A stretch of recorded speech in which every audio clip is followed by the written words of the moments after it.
بسم الله الرحمن الرحيم ومن أحسن قولا ممن دعا إلى الله وعمل صالحا وقال إنني من المسلمين Hizb ut Tahrir সম্পর্কে পূর্ণ দিক নির্দেশনা চাচ্ছি। হিজবুত তাহরির একটা দল, রাজনৈতিক দল, সেটা তারা খেলাফতের স্বপ্ন দেখে এবং তারা মনে করে নিজেরা পারবে না, সেনাবাহিনীর মাধ্যমে ক্ষমতা আনতে হবে, সেনাবাহিনীর মাধ্যমে তারা নিজেদেরকে পুশ করার চেষ্টা করে এবং নিজেরা এরা আসলে শুরু হয়েছিল লন্ডন কেন্দ্রিক। ইসমাইল নামে একজন ছিলেন, তিনি শুরু করেছিলেন সেটা সিরিয়া থেকে লন্ডন গেছে, লন্ডন থেকে সারা বিশ্বে সেটাকে প্রসার করেছে। দেখুন, এইগুলোর হিজবুত তাহরির সম্পর্কে আমি এতটুকুই বলবো, আলহামদুলিল্লাহ এটা আমরা পড়েছি আমাদের মদিনা ইউনিভার্সিটি জীবনে, এটাকে পড়তে হয়েছে আমাদেরকে তাদের সম্পর্কে বিস্তারিত। ইসমাইল নাবহানি নামে এই ব্যক্তি সেটা শুরু করেছিলেন এবং সেটা সারা বিভিন্ন দেশে তারা প্রসার করেছেন। তাদের একটা উদ্দেশ্য হয়তো ভালো, সব উদ্দেশ্য ভালো হলে নেওয়া যায় না, এটা মনে রাখতে হবে। উদ্দেশ্য ভালো কি, তারা মনে করেছে যে খেলাফত আবার পুনরুদ্ধার হবে, খেলাফত আবার পাবে। মুসলিম বিশ্বের যে বর্তমান যে করুণ অবস্থা যাচ্ছে, এটা আসলে প্রত্যেকটি মানুষকে দুঃখ দেয়। এখন এই মুসলিম বিশ্বের যে অবস্থা, এটা কোনো মানুষের কাম্য হতে পারে না যে এইভাবে ভাগ হয়ে থাকবে।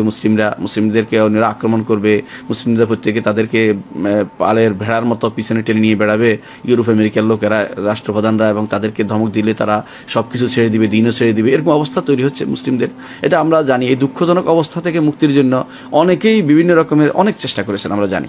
এবং এর মধ্যে এই সমস্ত হারাকাত যেগুলো আছে, আন্দোলনগুলো আছে, এগুলো সবাই করেছেন। এই যে বিভিন্ন হারাকা ইসলামিয়া নাম দিয়ে যেগুলো হচ্ছে আন্দোলন, যেগুলি বিশেষ করে যেমন বিভিন্ন জায়গাতে হচ্ছে, মিশরে হচ্ছে, আলজেরিয়া হচ্ছে, বিভিন্ন জায়গাতে, বাংলাদেশও হচ্ছে, আপনারা জানেন। বিভিন্ন এইগুলো ইসলামী আন্দোলনের নাম দিয়ে যেগুলো হচ্ছে, এবং যারা স্থানীয়ভাবে অনেক করছে, কেউ আবার ওয়ার্ল্ড ওয়াইডও আছে, আপনারা জানেন। সেগুলো ওয়ার্ল্ড ওয়াইড এবং স্থানীয় সার্বিকভাবে যত রকমের এই আন্দোলনগুলি হচ্ছে, এই সবগুলি হচ্ছে তাদের নিয়তের ব্যাপারে আমরা আক্রমণ করি না, বেশিরভাগই হয়তো নিয়ত ভালোই ছিল, কিন্তু সমস্যা হচ্ছে একটাই।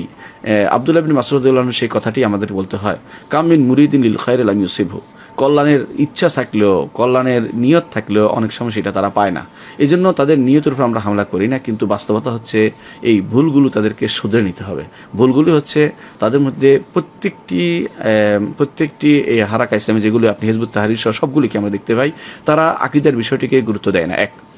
মূলত আকীদার বিষয় থেকে, আকীদা থেকেই কিন্তু রাষ্ট্র হবে এবং কোনো সমস্যা নেই, আকীদা থেকে রাষ্ট্র হতে পারে। কারণ যে ব্যক্তি মনে করবে যে রব্বুল আলামিনকে একমাত্র তিনি আইন দিবেন, বিধান দিবেন, তার বিধানেই প্রযোজ্য হবে, তিনি কখনো রাষ্ট্র থেকে বিমুখ থাকতে পারে না, এটা আকীদারই একটা অংশ।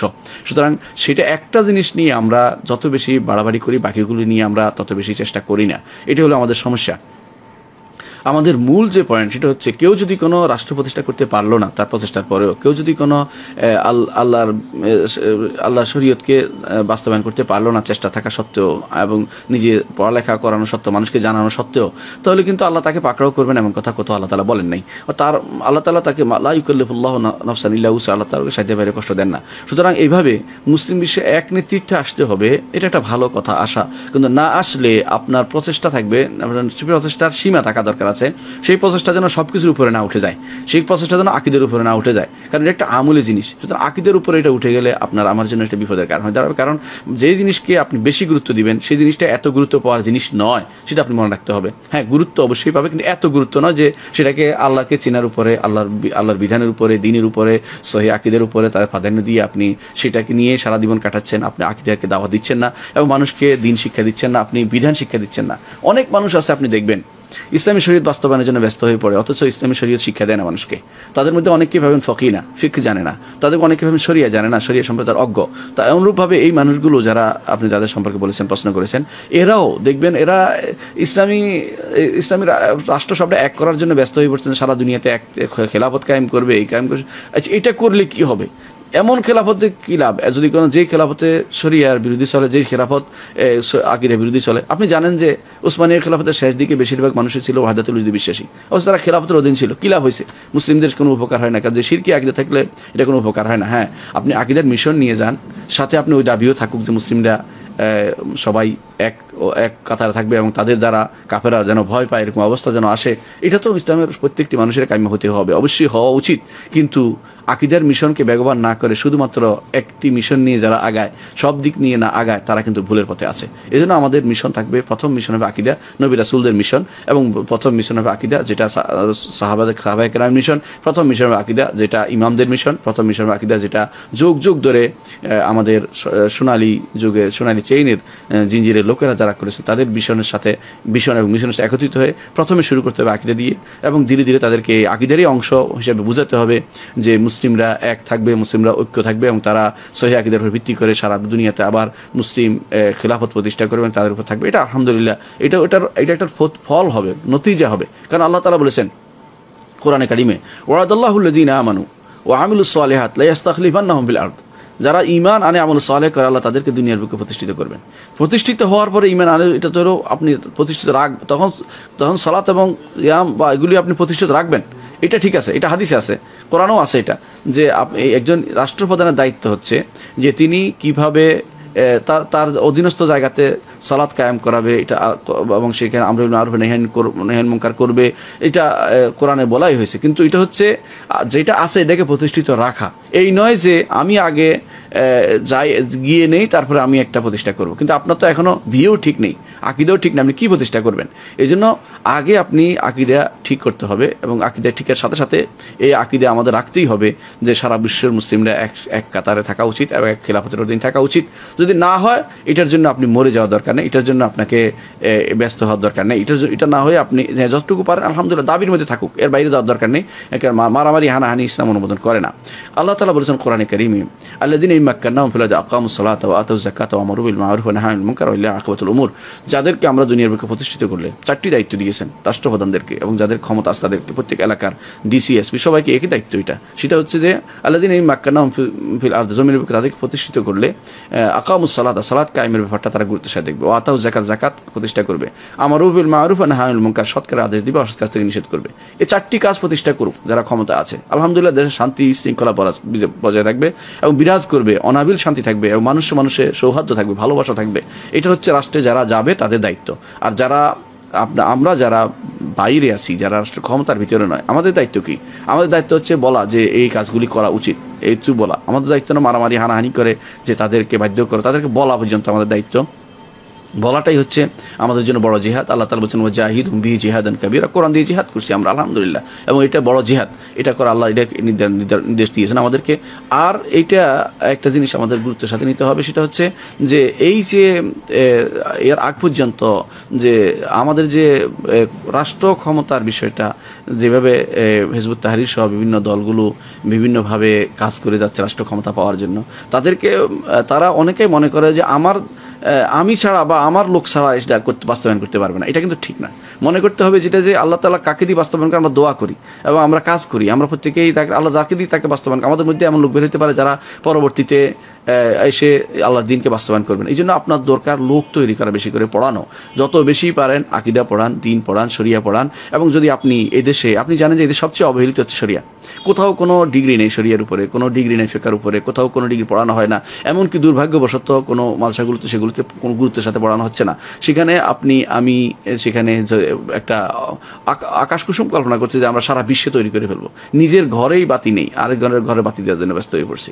এই জন্য চিন্তা ভাবনা করবেন সবসময় যে আমরা কি করব। আমাদের দায়িত্ব সেটা হচ্ছে আল্লাযীনা ওয়াদাল্লাহুল্লাযীনা আমানু ওয়া আমিলুস সালিহাত লা ইস্তাখলিফান্নাহুম ফিল আরদ, ঈমান এবং আমলে সালেহতে প্রত্যেকে বলিয়ান হতে হবে, সাথে সাথে তাওয়াসিবুল হক করতে হবে, তাওয়াসিবিস সবর। এই 4টি কাজ যেটা সূরা আসর আল্লাহ তাআলা বলেছেন, এই 4টি কাজ যদি আমরা করতে পারি ইনশাআল্লাহ দুনিয়ার বুকে আল্লাহ তাআলা আমাদেরকে প্রতিষ্ঠিত করবেন। কিন্তু যতক্ষণ পর্যন্ত সেটা না হবে, এখনো ঈমান মানুষের প্রতিষ্ঠিত হয়নি। আমাদের আব্দুল্লাহ জাহাঙ্গীর স্যার বলতেন যে 90% মানুষের ঈমান নাই। সেরকম মানুষগুলো আমরা আসি, সেখানে আমরা কাদের উপরে আপনি হুকুমত প্রতিষ্ঠা করবেন? হাসান হুদাইবি বলতেন যে তোমাদের অন্তরে ঈমান প্রতিষ্ঠা করো, রাষ্ট্র প্রতিষ্ঠা করো, ইনশাআল্লাহ আল্লাহ তাআলা তোমাদেরকে বাইরেও রাষ্ট্র প্রতিষ্ঠা করে দিবেন। কথাটা কিন্তু উনি একজন হয়ে ভিন্ন মতের মানুষ হয়েও তিনি যে একটা হক কথা বলেছেন, যে সত্য যে আমাদের অন্তরের ভিতরেই তো ইসলাম কায়েম নেই। আপনি অনেক মানুষকে দেখবেন ইসলামের কথা বলে যাচ্ছে, তার চেহারা সুরতে, তার আচার আচরণে, তার ব্যবহারে, তাদের বিভিন্ন কর্মকাণ্ডে আপনি স্পষ্ট পাবেন যে তারা দিন সম্পর্কে কিছুই বুঝে নাই, না বুঝে তারা দিন অন্ধকারে হাতে বেড়াচ্ছে সেই হিন্দুস্তানের অন্ধ ব্যক্তি হাতি দেখার মতো তারা সারা দুনিয়াকে তারা দেখেই বেড়াচ্ছে যে আমরা ইসলামের জন্য কাজ করে যাচ্ছি। এই মানুষগুলোর সম্পর্কে আমাদের করুণাই হয় যে তারা আসলে চেষ্টা করে যাচ্ছে, কিন্তু তারা সঠিক পথে পাচ্ছে না। আমাদের উচিত তাদেরকে সঠিক পথ তাদেরকে দেখানো এবং তাদেরকে সঠিক পথে ফিরে আসার জন্য তাদেরকে বলি যে আপনারা আকীদার মিশনকে ব্যবহার করুন এবং অন্য মিশনগুলোকে সেটাকে পরিপূরক হিসেবে রাখুন। অন্য মিশনগুলোকে মূল রেখে আকীদার মিশনকে আপনি গৌণ করেছেন। এবং অনেক সময় দেখা যায় আকীদার মিশন তারা এমন কোনো আকীদাই তারা মোটেই পড়ায় না, এবং এদের মধ্যে দেখা যায় কেউ কেউ যে সর্বস্বরবাদে বিশ্বাসী এমন লোকও তাদের দলের ভিতরে আছে। তাহলে কি বুঝতে পারছি না আমরা? বুঝতে পারছি এটাই যে তারা এটাকে কোনো গুরুত্বই মনে করছে না। তারা কেবল শুধুমাত্র বাহ্যিক বাইরের জিনিসগুলিকে প্রতিষ্ঠা করার জন্য ব্যস্ত হয়ে পড়ছে। এই জন্য আমরা অনুরোধ করি তাদেরকে, আসুন প্রত্যেকে মিলে আমরা দ্বীনের দিকে ফিরে আসি, আবার নবী রাসূলদের যে পদ্ধতি সেই পদ্ধতি অনুসরণ করি, সাহাবায়ে কেরামের পদ্ধতি অনুসরণ করি, তাবেঈনদের পদ্ধতি অনুসরণ করি, ইমামদের রেখে যাওয়া পদ্ধতি অনুসরণ করি। সেটা হচ্ছে তাওহীদ নিয়ে, ঈমান নিয়ে, আকীদা নিয়ে এগিয়ে যাই, আমল সালিহ নিয়ে এগিয়ে যাই, তারপর তাওয়াসিবিল হক করি, তাওয়াসিবিল সবর করি, এবং এর মাধ্যমে আমরা ইনশাআল্লাহ আল্লাহর দ্বীন প্রতিষ্ঠা করতে পারবো। যেই দিন প্রতিষ্ঠা করার জন্য আল্লাহ তাআলা নির্দেশ দিয়েছেন এবং রাসূলুল্লাহ সাল্লাল্লাহু আলাইহি ওয়াসাল্লাম আমাদেরকে যেটা প্রসার করার জন্য, সারা দুনিয়াতে প্রসার করার জন্য আমাদেরকে তিনি অঙ্গীকার নিয়েছেন, সেটা আমরা করি। এর মাধ্যমে আমরা আখিরাতে মুক্তি পাবো, দুনিয়া তো ইনশাআল্লাহ আমরা শান্তিতে থাকতে পারবো।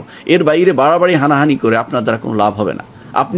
আপনি যতই এ নিয়ে বাড়াবাড়ি করি না কেন, আমাদের দ্বারা আসলে কিছুই কায়েম হবে না। আমাদের কায়েম হবে ব্যক্তিকেন্দ্রিক। আপনি শত শত ব্যক্তির মধ্যে, হাজার হাজার ব্যক্তির মধ্যে ইসলাম প্রবেশ করান, তাদের মধ্যে ইসলামের আলো দেন, সহিহ আকীদার আলো দেন, দ্বীনের আলো দেন, ইসলামকে শরিয়া সম্পর্কে তাদেরকে জ্ঞান দেন। তারা দেখবেন যে নিজেরাই তখন নিজেরাই পরিবর্তন করতে চাইবে। যেই রাষ্ট্রপ্রধানগুলো এখন ক্ষমতায় আছে, যেই লোকেরা এখন ক্ষমতায় আছে, বিভিন্ন পদে আছে, তাদেরকে আপনি দ্বীন সম্পর্কে জানাতে পারেন, একজন মানুষই হতে পারে তারা একজন মানুষ ওই এলাকার জন্য একটা আলোকবর্তিকা হতে পারে। কিন্তু দুর্ভাগ্যবশত আমরা অধিকাংশ মনে করি যে আমি না যাওয়া পর্যন্ত বোধহয় দ্বীন কায়েম হচ্ছে না, আমাকে নিয়ে বসাই দেওয়া হোক, এটা তারা অনেকে চাচ্ছেন। এটা কিন্তু আসলে সহিহ মানহাজ নয়, বিশুদ্ধ মানহাজ নয়। সর্বে সালিহিনের জন্য ক্ষমতা যাওয়ার জন্য সবসময় তারা ক্ষমতা থেকে দূরে থাকতেন, যে ক্ষমতা যাব না, ক্ষমতা তুমি করো কিন্তু শুদ্ধ করো, তার নসিহত করতেন। ইমাম আবু হানিফা রাহমাতুল্লাহ আলাইহি তাকে ক্ষমতায় দেওয়ার জন্য জেলে দেওয়া হয়েছে, তারপর ক্ষমতায় নেননি। এর অর্থ হচ্ছে আপনি ক্ষমতার জন্য পাগল না হয়ে শুদ্ধ করার চেষ্টা করুন। আবু হানিফা রাহমাতুল্লাহ আলাইহি একটু ছাড় দেননি, যখন মনসুরকে বলেছেন বিভিন্ন রকমের কথা বলেছেন, মনসুরকে কঠিন আক্রমণ করেছেন বুঝার জন্য, তাকে বুঝিয়ে দেওয়ার জন্য। তারপরেও তিনি ক্ষমতা দিতে চাচ্ছেন, তিনি নেই না, এটা না, তুমি করো কিন্তু শুদ্ধটা করো, কারণ তুমি আমাকে দিয়ে ক্ষমতা দিয়ে চাপাবে, বিশুদ্ধটা অশুদ্ধ সব চালিয়ে দিবে আমার উপর দিয়ে, সেটা হচ্ছে এই জন্য তারা নিতে চাননি। তারপর যখন দেখেছেন ইমাম আবু ইউসুফ রাহমাতুল্লাহ আলাইহি যে তার হাতে সমস্ত ক্ষমতা দেওয়া হচ্ছে, অর্থাৎ তিনি সব ইচ্ছা করলে পরিবর্তন করতে পারেন, শুদ্ধটা রাখতে পারবেন, তখন তিনি ক্ষমতা নিয়েছেন এবং তিনি সেটাকে যথাযথভাবে বাস্তবায়ন করে দেখিয়েছেন যে আলহামদুলিল্লাহ আলেমরাও রাষ্ট্র চালাতে পারে, আলেমরা রাষ্ট্রের ক্ষমতা পাইলে তারা সব কিছু পরিচালনা করতে পারে, দেখিয়ে দিয়েছেন আবু ইউসুফ রাহমাতুল্লাহ আলাইহি। প্রধান বিচারপতি হয়ে সারা বিশ্বের সব জায়গাতে তিনি তার এই ইসলামী শরীয়তের পূর্ণ বাস্তবায়ন দেখিয়ে দিয়েছেন। সুতরাং আমরা লোকগুলোকে শুদ্ধ করার চিন্তা করি, যারা বর্তমানে ক্ষমতা, তাদেরকে জন্য দোয়া করি এবং তাদেরকে সঠিক দিনের প্রতি আহ্বান জানাই এবং তাদেরকে সঠিক বোঝানোর চেষ্টা করি। বর্তমানে যে অবস্থা যাচ্ছে, যেখানে মানুষ দিন থেকে দূরে সরে যাচ্ছে, এমনকি দিন থেকে নাস্তিক হয়ে যাচ্ছে, সেখানে আপনি কয়জন মানুষকে আপনি আপনার মতের পক্ষে পাবেন? আপনি সারাদিন কান্নাকাটি করলেও আপনার মতের পক্ষে 10 জনকে পাবেন না। এই জন্য আপনার উচিত হবে আপনি আরও রুট লেভেল থেকে কাজ করা শুরু করুন, গণমুখী কাজ করুন, এয়া নয় মানে ক্যাডারমুখী নয়, গণমুখী কাজ করুন। এর মাধ্যমে আল্লাহ তাআলা আমাদের দিনকে আমাদের এই ভূখণ্ড সহ সারা পৃথিবীতে বাস্তবায়ন করার জন্য ইনশাআল্লাহ তৌফিক দিবেন। আল্লাহ আমাদেরকে বোঝার তৌফিক দান করুন। পরবর্তী